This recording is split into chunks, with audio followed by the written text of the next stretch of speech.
আমি অধ্যাপক ডক্টর আনোয়ার ইউসুফ। আমি উত্তরা ব্রাক হেলথ কেয়ার সেন্টারে দন্ত রোগীদের চিকিৎসা প্রদান করে থাকি।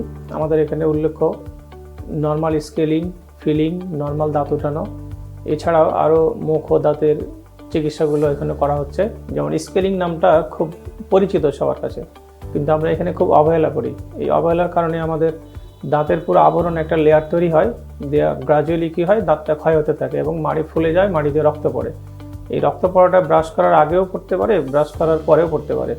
এছাড়াও আমাদের ইমপ্লান্ট, মাড়ি সার্জারি, দাঁত উঠানোর সার্জারি, আক্কেল দাঁত, ভাঙা দাঁত, চোয়াল ভাঙা, মুখে ঘা, জিহ্বায় ঘা এবং দাঁতের যত রকমের রুট ক্যানেলগুলো আছে, রুট ক্যানেলের ভিতরে প্রকারভেদ আছে, কিছু সিম্পল আছে, কিছু কমপ্লিকেটেড আছে। কমপ্লিকেটেড বলতে যেটা আমাদের দন্ত চিকিৎসার ভাষায় বলা হয় ক্যালসিফাইড বা এপিক্যাল ইনফেকশন, সেই ক্ষেত্রে আপনারা যোগাযোগ করতে পারেন। আমাদের এখানে খুব সুন্দর রুট ক্যানেল করা হয় এবং এছাড়া রুট ক্যানেল করার পরে দাঁতটাকে আরও সংরক্ষণ করার জন্য প্রচলিত বিভিন্ন পদ্ধতিতে অনেক নতুন নতুন ম্যাটেরিয়ালস দিয়ে আমরা বিভিন্ন উদ্ভাবন করে থাকি, যেটা জিরকোনিয়াম, এরপর দাঁতের কালার ম্যাচিং করে আমরা দাঁতের কাভার করে থাকি।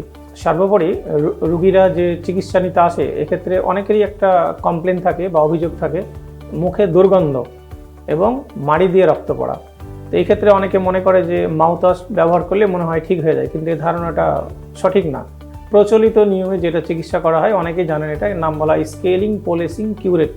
আবার এখানে উল্লেখযোগ্য, অনেকে বলে কি যে দাঁত স্কেলিং করলে দাঁত নাকি ফাঁকা হয়ে যায়। এটা হচ্ছে ভুল কথা। কেন ফাঁকা মনে হয়? দাঁতের ফাঁকে খাবার জমে একটা শক্ত লেয়ার তৈরি হয়ে থাকে। সেক্ষেত্রে জিহ্বার প্রথম অংশটা যখন টাচ করে তখন মনে হয় যে দাঁত ঠিক আছে, আর যখন স্কেলিং করা হয় তখন দাঁতটা একটু গ্যাপ থাকে, গ্যাপ মানে দাঁতের একটা নর্মাল ফাঁকা জায়গা থাকে। সেই ক্ষেত্রে জিভ টাচ করলে মনে করে যে আমার দাঁত ফাঁকা হয়ে গেছে। আসলে কিন্তু ধারণাটা ভুল। এরপর আসি আমরা মাড়িতে রক্ত পড়া। আর মাড়িতে রক্ত পড়া বিভিন্ন কারণ হতে পারে। কিছু স্পেসিফিক কারণ, যেমন মাড়িতে খোঁচা লাগা, রং পদ্ধতিতে ব্রাশ করা, এরপরে কি হয় মাড়িতে প্রদাহ তৈরি হওয়া। সেই প্রদাহ কিন্তু আমরা অনেকে মনে করি যে মাউথওয়াশ গরম পানি দিয়ে কুলি করলে বা সল্ট ওয়াটার দিয়ে কুলি করলেই মনে হয়ে যাচ্ছে, কিন্তু আসলে এটাও ভুল ধারণা। সেক্ষেত্রে আপনাকে অবশ্যই ডক্টরের কাছে আসতে হবে, চেক আপ করাতে হবে এবং প্রয়োজনীয় ডক্টর বলবে আপনাকে যে কী করতে হবে, কী হবে না। সেক্ষেত্রে কিউরেটও লাগতে পারে, স্কেলিংও লাগতে পারে। এরপরে আরও একটি কথা আছে যে মুখে দুর্গন্ধ। এখন যদি আমার দাঁত গর্ত হয়ে যায় বা ক্যাভিটি তৈরি থাকে, সেক্ষেত্রে তো ফুড পার্টিকেলস বা খাদ্য কণা জমা থাকবে, সেটা কুলি করলেও যায় না। সেই ক্ষেত্রে আমাদেরকে পরিষ্কার করতে হবে। পরিষ্কার করার পরে গ্যাপটা থাকলে অবশ্যই ফিল আপ করতে হবে, যেটাকে আমরা ফিলিং বলি। এখন ফিলিংয়ের অনেক প্রকারভেদ আছে। দাঁতের কালার ম্যাচিং করে একটা নর্মাল দাঁতের উপরে আমরা ফিলিং দিয়ে সেট করতে পারি, একটা কালার ম্যাচিং করে লেজারের মাধ্যমে করতে পারি। দুটোই ইফেক্টেবল। এখন কস্ট কম্বিনেশনের উপর ডিপেন্ড করে যে পেশেন্ট কোনটা চয়েস করবে। এই ক্ষেত্রে আমি আরও বলবো যে সামনে মাহে রমজান আসন্ন।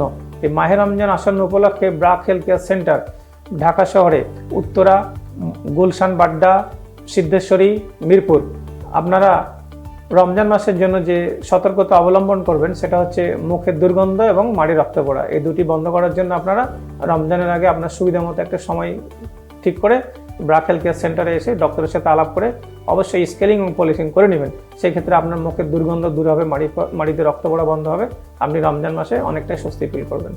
আমি এতক্ষণ যে দাঁত ও মুখের উপসর্গগুলো নিয়ে কথা বললাম, সেই ক্ষেত্রে আপনাদের যদি কমন মুখে দুর্গন্ধ, মাড়ি রক্ত পড়া, দাঁত ক্ষয় রোগ থাকে, তাহলে আপনারা নিকটস্থ একজন বিশেষজ্ঞ দন্ত চিকিৎসকের শরণাপন্ন হয়ে অবশ্যই চিকিৎসা গ্রহণ করবেন এবং সুস্থ থাকবেন, ভালো থাকবেন।